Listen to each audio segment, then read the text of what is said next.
So really, this is talking about accepting your duality and accepting your duality and knowing yourself. So feel free and permit me to just be talking. I know I hope you guys enjoy it. But what I've realized personally is that there is no self development without self awareness. You can read many books, you can do all sorts of things, but unless you're unable to read yourself, you will never be able to truly develop yourself as an individual. And in order for you to begin to love yourself, you need to be able to really start to accept how multifaceted you are as an individual. Remember, I've been reading this book recently called The Art of Being Alone, and it's open mind to the idea that self love starts with self acceptance. So, a lot of the time, we're scared of our duality.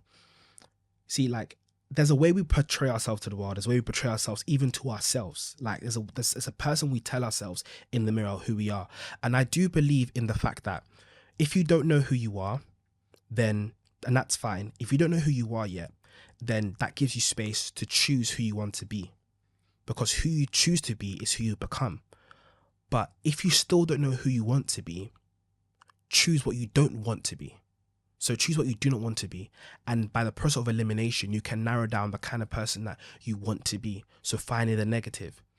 But there is this window within yourself where you need to be able to sort of embrace that darker side of yourself, the side that you don't show to the world. And that dark side isn't necessarily a bad side, but it's the side that's hidden.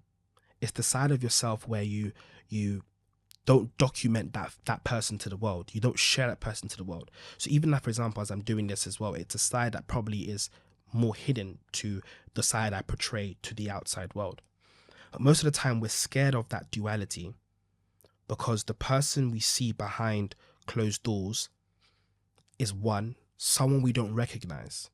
And we don't recognize that person because we haven't had time to fellowship and experience that person. We haven't spent alone time with that person. So by virtue of that, we're scared of that person. It's like you're meeting a stranger for the first time. You don't know their intentions. You don't know their desires. You don't know what they have. You don't know. I'm thinking because, like, imagine yourself being scared of yourself because you have bad intentions for yourself. But the point I'm trying to make is you don't know what that person likes and desires, what they truly desire, because you haven't given yourself the space to be alone with yourself, to expand on who that person actually is in isolation. And two, we're scared of accepting our duality because the person that we put in our behind closed doors, the person that we hide in the shadows, is someone that we're scared might not be accepted by the world. And that's a scary experience for us because as human beings, we truly just desire to be accepted and be loved by people around us. Our duality it's part and parcel of us. There are multiple sides of who we are on a day-to-day basis. And it's important for us to actually accept those sides of ourselves because it's all you. And probably the darker side of you is probably more you than the side you show to the world. When I think about duality, I'm reminded of the story of David and Goliath. And a lot of the time we read that scripture, we read that verse in the Bible, we know the story. We think of David, and David, he went about his business and he was called by God, and then, got asked to fight Goliath, and he kills Goliath. And in that story, we always frame our minds and say, I'm David. God has empowered me to do great things and conquer my enemies and stuff like that. I'm David, which is fine. Sometimes you are David. But what I've realized when you look at that is, looking at it from the outside, we're also David. We're both David, and we're also the scared soldier. The scared soldiers who, when they were asked to fight this giant in Goliath, they scurried away. They tucked their tails between their legs and said, I'm not going to do this. It's important to understand that in that story, we are both David and the soldier. And we're waiting for somebody else to step up. We're waiting for like another David. We're waiting for someone else to do the thing that we are too scared to do.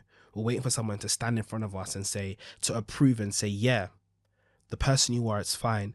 Waiting for that person to stand up ahead of us and make us feel safe enough to be ourselves. We can be both. And it's interesting how when I was looking at that, I understood that David is the fearless child, the fearless inner child in each and every one of us. So in the world that we live in, we have a Goliath. The world, society, the system, whatever it is, our fears, our problems, X, Y, and Z, or even just our fears to be our real self or to go for our dreams is our Goliath, right? The adult of us is those scared soldiers. And the child David is our inner child. And our inner child is the person that will actually save us.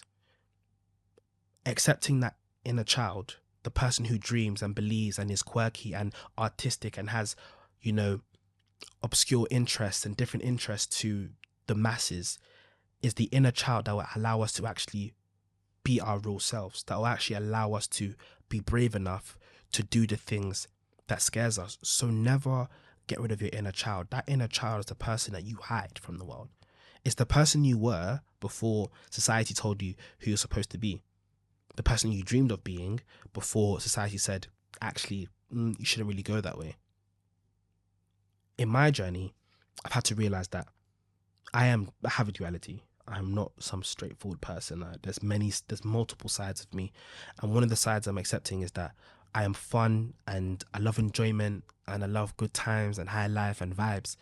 But I'm also a philosopher. I'm also someone that sits down and I look at the world and I like to question the world. I like to question my frame of thinking. I like to question my circumstances and my experience. I like to look at how I'm seeing the world and say, actually, maybe life isn't like this. And it can be scary to embrace that part of myself because it's the part where sometimes people don't like it. I've been told before, people said to me, oh, Moses, you're always looking for this and that. But I can't hide that part of myself. You can't be someone else just because the person you actually are makes other people feel uncomfortable.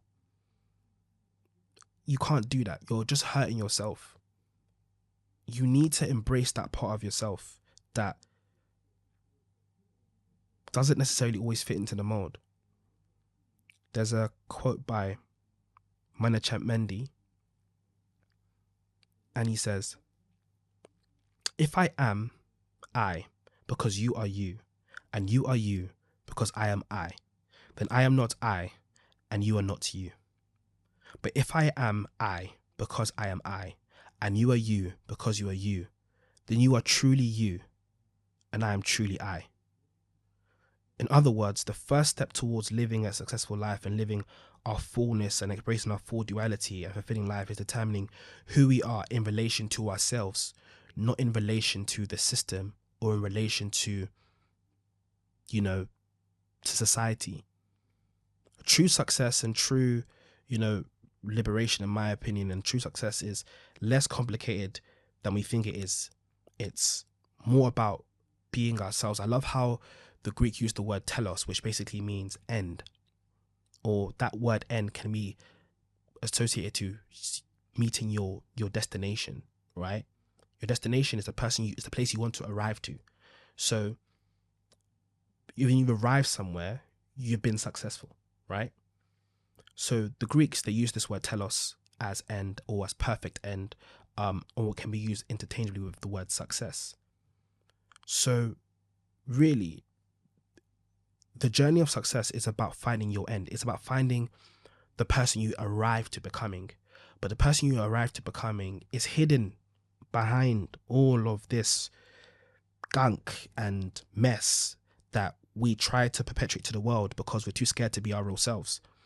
We're too scared to embrace both sides, the juxtaposition of both being good and bad. Like, I've realized to myself that life isn't straightforward and life isn't one smooth road. Most of the time, you are both the villain and the hero in the story.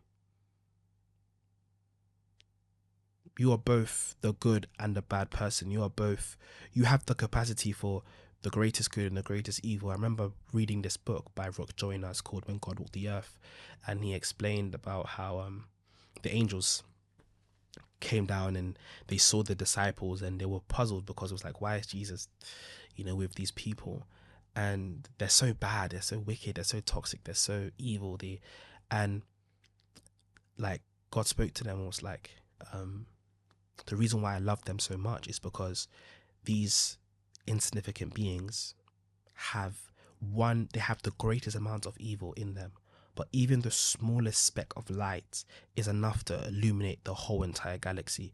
And that touched me, because it makes me realize that behind everything that I'm trying not to be, the person who I am inside has the capacity for the greatest good. Good and bad isn't as black and white as we think it is, because you can both be that person. I can be both a good person but make bad choices. I can be a bad person, make good choices. Like, there is a duality to all of us that we need to learn to accept about ourselves.